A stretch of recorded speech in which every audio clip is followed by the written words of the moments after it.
West Lafayette, Indiana, app based on his stat lines and shooting volume. It's safe to say Purdue sophomore Carson Edwards is an offensive-minded guard. One such example was his 36-point performance against Israel in this summer's World University Games, which was the most by any player throughout the entire tournament. But it was defense that excited Edwards on Sunday as the 20th-ranked Boilermakers beat Chicago State 11,142. Edwards had a career-high 25 points, and attributed the offensive success to the team's stifling defense. "I feel like when we start to get multiple stops in a row and then score, that's when you start to see the swing," Edwards said. "But we made shots and made plays. I believe that's when there was a momentum swing." Vince Edwards added 15 points and 12 rebounds for his fifth career double-double. He is the only active player in the nation with at least 1,000 points, 500 rebounds and 300 assists.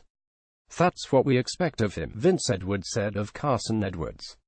"He's going to have more of a responsibility this year. He wasn't attacking anything, he was picking his spots, and that's what great players do. That's what he has to do, and he can be one of the best players in the Big Ten when he does that."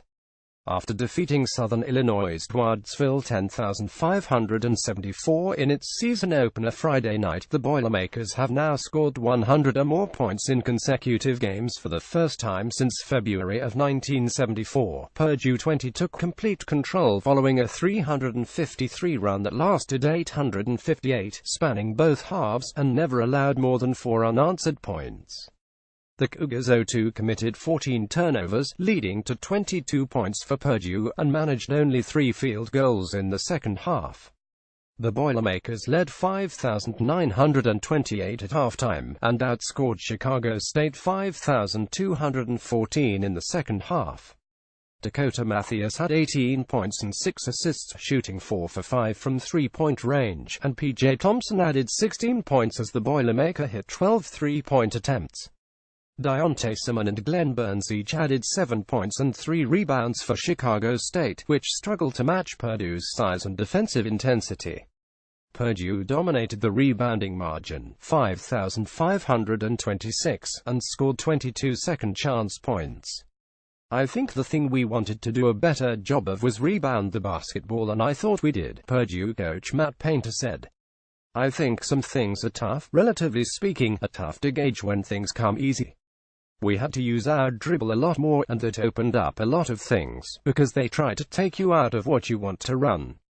Big picture Chicago State. This was one of 4 games on the Cougars' schedule featuring a Big Ten team, and one of 3 featuring a ranked opponent.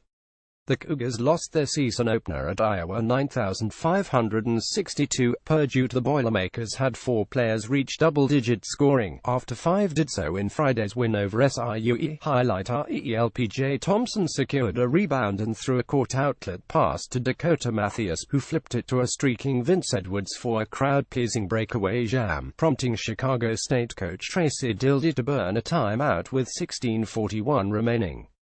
Letdown: Chicago State guard Fred Sims Jr. averaged 18.8 points per game in 2016, and had 15 in the Cougars' season opener, but struggled against Purdue's size and gritty defense. He scored just 5 points in 23 minutes, shooting 2 for 11 from the field. Poll implications: with no major upsets in the opening weekend of college hoops, Purdue will most likely stay put at 20th, though its 216 points in 2 games may warrant a slight jump in the polls. Up next, Purdue plays at Marquette Tuesday as part of the Gavitt Tip-Off Game series. Chicago State hosts Silver Lake Tuesday in its home opener. Copyright 2017, The Associated Press. All rights reserved. This material may not be published, broadcast, rewritten or redistributed.